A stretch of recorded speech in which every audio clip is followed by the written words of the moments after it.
spring to eh. Walang jack. Para ako nakasakay sa jackhammer. Namamanhid na yung kamay ko. Malapit na siguro kami sa fishing spot kasi nakikita ko na yung bridge. But I don't know if this is the place that we're going to fishing. Where is he?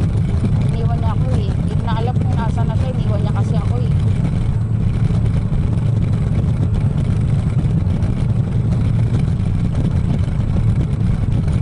Sakit na ng kamay ko guys. Namamanhid na siya. Wala nang pakiramdam kamay ko kasi parang nakasakay sa jackhammer.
Ang ganda, Dubai Canal, napapaliputan siya ng mga building.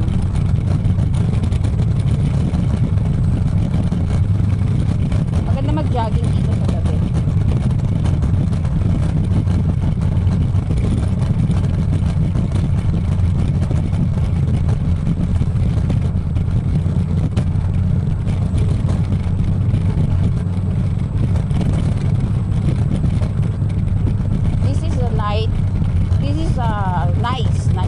Nice place if you wanted to go jogging at night. Parang kahit takbong gawin mo dito, walang sasalin yung sasagawa. Kasi diretso siya, wala sa kanya. For biking area talaga ito, saka jogging pa. Ang ingay talaga ng scooter ko guys, I'm so sorry.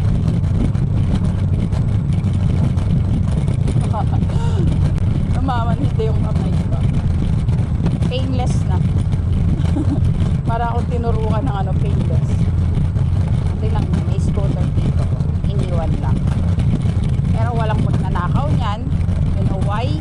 Because yung scooter dito may detector ng government. At saka lahat ng place dito merong CCTV. Kahit saan ka magpunta. Kaya walang nag-a-attempt na gumawa ng masama dito. Kaya sana sa Pilipinas, sa mga nanunungkulan po dyan sa gobyerno ng Pilipinas, sana maisip niyo yung ganito. I-upgrade nyo naman yung Pilipinas like Dubai. Para wala ng Pilipino mag-a-attempt o gugustuhin pumunta ng abroad. And then itaas nyo rin yung salary ng mga Pilipino. Oh my God! Kaya lahat kami gusto na lang namin sa abroad mabuhay eh. Kasi napakataas ng demand ng salary talaga sa abroad. Compare sa Pilipinas, walang kwenta. Ito safe ka na, ang ganda pa ng salary. High demand.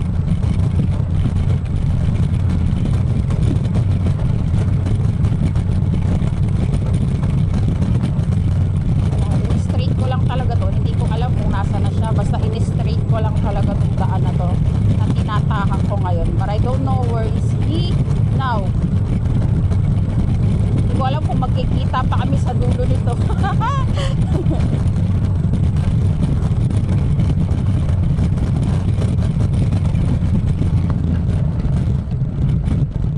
Maybe he forgot. Nakalimutan niya na yata ako. Ay, ito pala yung building na circle na nakikita ko sa commercial dati. Ito pala yun.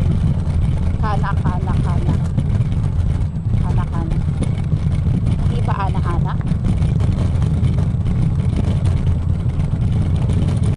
Ito pala yun. Como. Parang ano na to.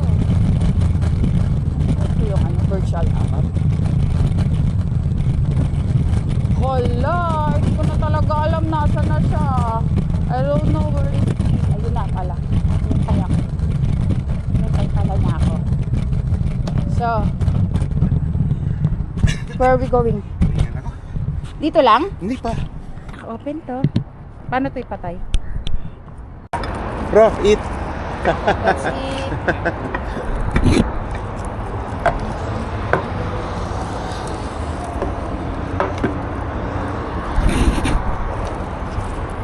Wait.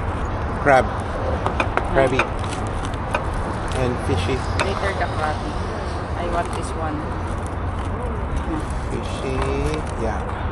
Ay, fishy ko! Ano to? Ano, yung atas ng laman ng ano. Ay, gutom na ako po. Itadakimasu.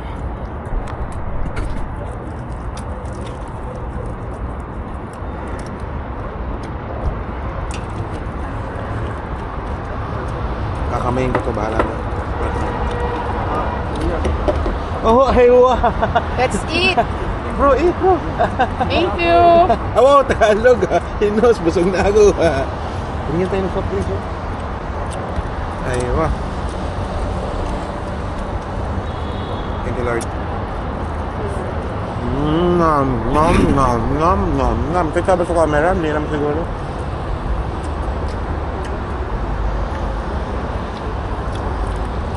Punta lang buhay sa Dubai.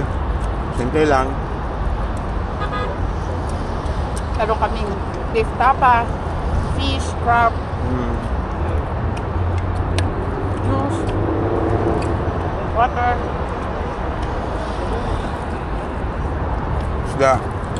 Sarap ng tapa niya. Tama yun, sabi mo, kulang yung rice. Hindi ako na yun, takto na yun.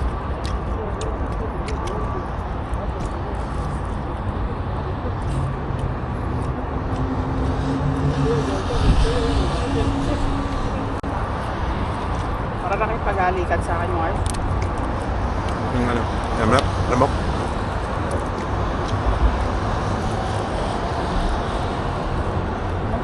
Pumunta ho kami dito para lang talaga kumain. Gusto lang namin pahirapan yung mga sarili. Ang sarap ng tapa.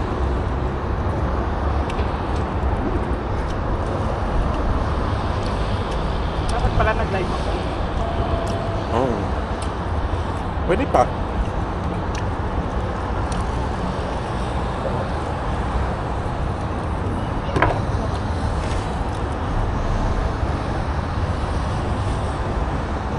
Nasa akin pa lang. On ka wifi. Baka mahulog yung ano. Hindi mahulog yan. Naka-record yan eh.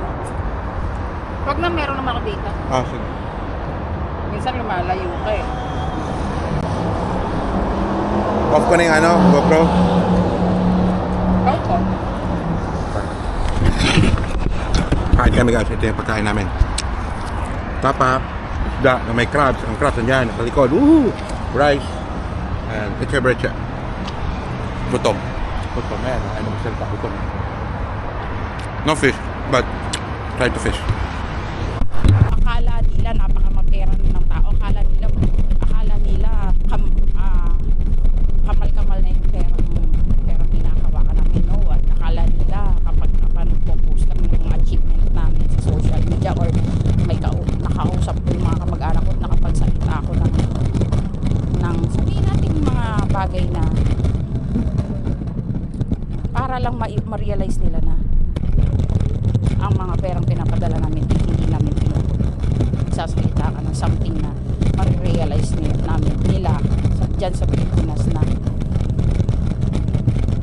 dapat mahalin naman din nila yung perang pinapadala namin.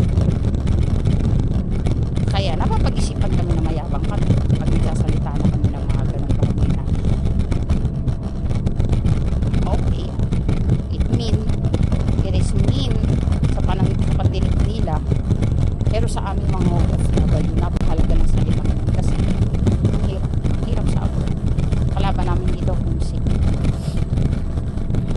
I'm so sorry kung sino man yung tinamaan at nakapagsalita sa social media na kapag abroad lang kaya bang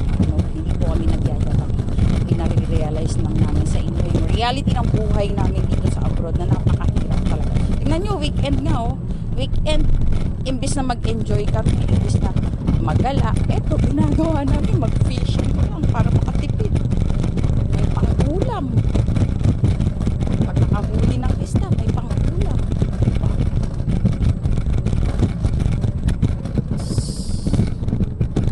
Excuse me.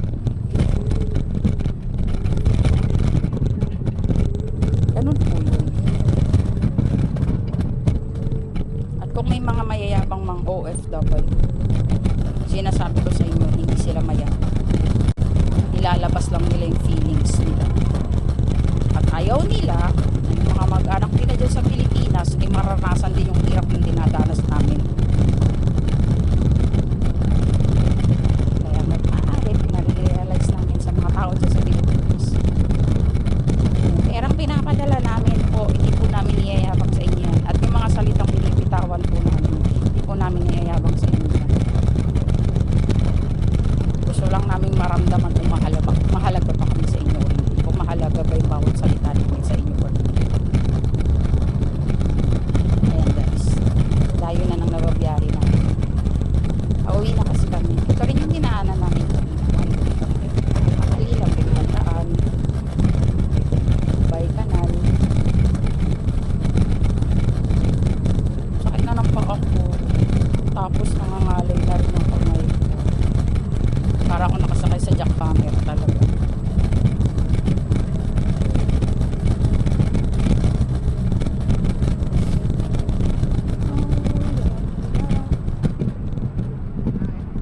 Hi. How are you? Tsaka dito sa ibang bansa, alam mo, hindi uso dito yung kagaya dyan sa Pilipinas na walang pansinan. Kahit hindi mo kilala, hindi mo pwede pansin. Dito kailangan may nakakasalubong kahit papano, respect. Hi, hello, how are you? Eh, hindi mo sila kilala. Sign of respect.